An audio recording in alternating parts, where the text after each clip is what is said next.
ፍቺ በብሩክ ካሳሁን።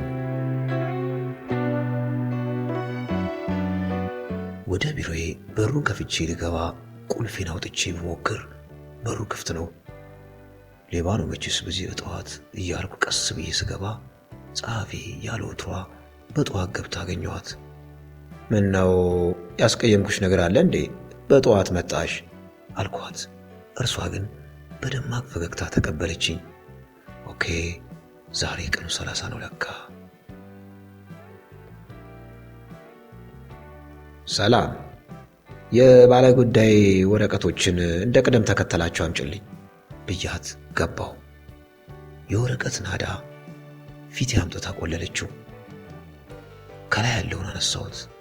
ጉዳዩ የሚከተለውን ይመስላል። ደንበኛዬ ከባለቤቷ ጋር መፋታት ትፈልጋለች። ባልየው ግን የሙጥኝ ብሏል። እኔም እንደ ጠበቃ ብችል ባልየውን፣ ካልቻልኩ ዳኛውን አግባብቼ ላፋታቸው ቆርጬ የተነሳሁ። በቅድሚያ ባለቤትየውን አናገርኩት። ባልየው መፋታት አይፈልግም። ችክ ያለ ሰውዬ ነው። እንደውም ችክ ከማለት የተነሳ አንድ የተሳስቶ የተናገረውን ቃል ራሱ እንደ እግዚአብሔር ቃል ሰማይና ምድር ይለፍ እንጂ አልቀይርም የሚል አይነት ሰው ነው። ደውዬ የሚስቱ ጠበቃ እንደሆንኩና ስለ ፍቺው ጉዳይ ላነጋግረው እንደምፈልግ ነገርኩት። ስለምን ፍቺ ነው የምታወራው? በስልኩ አንባረቀብኝ። እሱን ተገናኝተን ብናወራ አይሻልም ብዬ አንድ ካፌ ቀጠርኩትና ተገናኘን። ሰላም፣ አቶ ክራባቸው ነኝ። አስተናጋጇ መጣች። ምን ልታዘዝ ብላ ወደኛ አቀረቀረች። ለእኔ ግማሽ ሊትር ውሃ አምጪልኝ አልኳት። ኩራባቸው ለእኔ ወተት በሻይ አምጪልኝ አለ። ካነጋገሩ ወተት በቡና ለማለት እንደፈለገ ያስታውቃል። ብቻ ደረቅ ነው አላልኳችሁም? በቃ ደረቀ። አስተናጋጇ ተገርማ ደግማ ብትጠይቀውም ጋሽ ኩሬ በአንገቴ ቢላዋ ወተት በሻይ አለ። እኔም መጥቶለት ሲጠጣው ለማየት ቴዲ አፍሮ አልበም ሊያወጣ ነው እንደተባለ ሰው በጉጉት መጠባበቅ ጀመርኩ።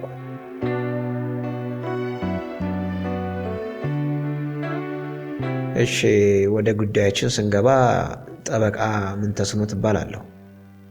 የወይዘሮ ሰብለ ጠበቃ ነኝ እና ወይዘሮ ሰብለ ፍቺ መፈጸም ትፈልጋለች። እኔ አልፈልግማ አላስጨረሰኝም። ጥሩ ነው፣ ግን የእሷ ፍላጎትን መጠበቅ ነው የኔ ስራ እና በሰላማዊ መንገድ እንዲፈጸም በማለት ቀድሜ ላናገርህ ፈለግኩ። አስተናጋጇ ለእኔ ውሃዬን ለሱ ደግሞ ሻይና ወተት አምታለት ወተት በሻይ ያወራር ጀመረ። ጉጉቴ ወጣልኝ። አስተናጋጇ ዞር እንዳለች እቺ ብሎ የምን ሰላማዊ ነው የምታወራው?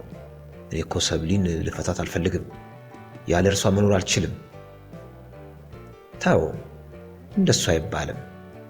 አንተ ከሷ ውጪ አይደል እንዴ የተወለድከው? ስለዚህ ከሷ ውጪ ትኖራለህ ማለት ነው።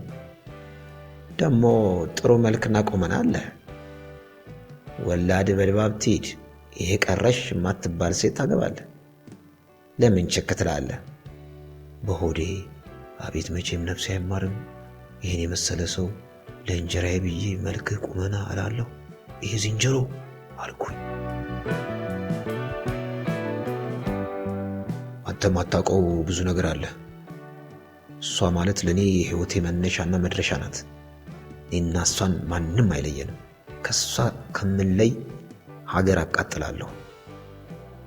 ይህን ጊዜ ብልጭ አለብኝ። ሀገር አቃጥላለሁ ላልከው አታስብ። በውሃ ጥም ተቃጥሎ የሰለጠነ በቂ ፌዴራል ያላት ሀገር ውስጥ ስለምትኖር ሞክረውና በአግባቡ ራሱ ክብሪት መጫር እንዳትችል ነው የሚያደርግህ።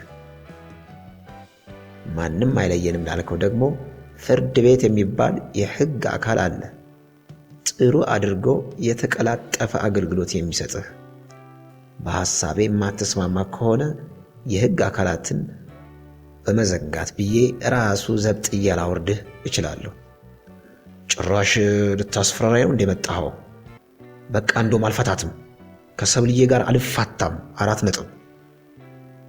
ታው እንደዚህ ችክ ብለህ ሰብልዬ አትበለኝ። በዛብህም መጨረሻው ያላማረው እንደዚህ ችክ ብሎ ሰብልዬ ሲል ነው። አንተ እምቢ ብትልም እኮ ፍቹ አይቀርም። ልፋ ቢልህ ነው እንጂ ነው። እና ለምን መጣህ?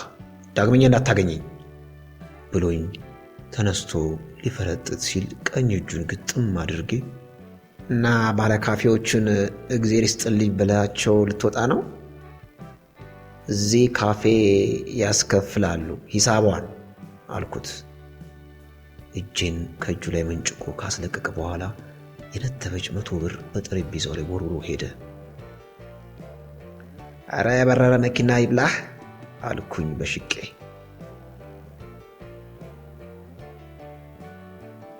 ይህ ሰውዬ 50 ብር ለማይሞላ አገልግሎት 100 ብር መክፈሉ ንብረት ክፍፍሉን አስቀድሞ ሀብት ማውደም ላይ እንዳለ ተረዳሁ።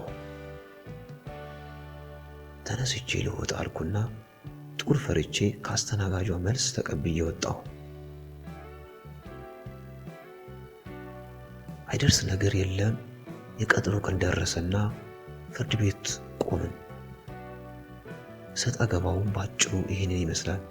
ዳኛ በቀረበው የፍቻ ሐሳብ ባለቤት ትስማማለህ? ኩራባቸው በፍጹም አልስማማም ክቡር ፍርድ ቤት፣ እኔ ከሰብለ ጋር እስከ እያለ ፉፋውን ሊነፋ ሲል ዳኛው መቼ አስጨርሰውት ይበቃል፣ የአመልካች ጠበቃ የምትለው ነገር አለ አሉ ዳኛው። አንጀቴን ነው ያራሱት ክቡር ዳኛ ልል አሰብኩ። በኋላ ፍርድ ቤት መሆኑ ሲታወሰኝ እንደማንም ብዬ እኔ ክቡር ፍርድ ቤት በመጀመሪያ ባለቤትየው በዚህ ሐሳብ ቢስማማ ነበር የሚገርመው። ሲጀመር እነዚህ 2 ሰዎች በአንድ ነገር ላይ መስማማት ቢችሉ ቀድሞውኑ ፍቺ ለምን አስፈለገ? አንዳቸው ለአንዳቸው ግልብጥ ናቸው። ተቃርኖ ይቀናቸዋል። ይገርሞታል። የቤት ሰራተኛቸውን የነሱን ዘውድና ጎፈርነት ለማቻቻል ወጥ በስኳርና ወጥ በጨው መስራት ነው የቀራት። በስተቀኝ ያሉት ጎረቤታቸው እትዬ አስካል በእነሱ ረፍት የለሽ ጭቅጭቅ የተነሳ የዕድሜ ልክ የጆሮ በሽተኛ ሆነዋል። በስተግራ ያሉት ጋሽ ዱለቻ ነጋ ጠባ ሲጨቃጨቁ ምን ነው የአስካልን ጆሮ በሰጠኝ እያሉ ፈጣሪን መለመን ጀምረዋል። ለእነዚህ ሰዎች ፍቺ ማለት ሰርግ እንደማለት ነው። እንደውም አልፋታም ብሎ ከመቃወም ደግ ሰው ነበር መፋታት የነበረባቸው። አመሰግናለሁ ክቡር ፍርድ ቤት። ኩራባቸው የምናገረው አለኝ ክቡር ፍርድ ቤት። ዳኛ ቀጥል። ኩራባቸው እኔ ሚስቴን በጣም ነው የምወዳት። ከመንከባከብ ያለፈ አንዳች ነገር አጉድዬባት አላውቅም። ሌላ ሚስት ካለህ ነው እንጂ ሰብሊ አላስጨረሰችውም። አቋርጣው ገባች። ሌላ ሚስት ካለህ ነው እንጂ አሁን ያልከው በሙሉ ከኔ ጋር እንዳልሆነ መቼም ይሄ ድንጋይ ልብክ ያውቀዋል። ባልና ሚስቱ ጭቅጭቃቸውን ጀመሩ። ፍርድ ቤቱ ገበያ ሆነ። ዳኛው በመዶሻቸው ጠረጴዛውን ነድለው እንዳልነበረ አደረጉት። ዳሩ ማን ሰምቷቸው? ያ ደረቅ ሰውዬ ድርቅ ብሎ ጨቀጨቃቸዋል። ተው ይባሉ ቢሰሩ አቃቱ። ያን ጊዜ ዳኛው ምነው የእትዬ አስካልን ጆሮ በሰጠኝ ብለው አረፉት።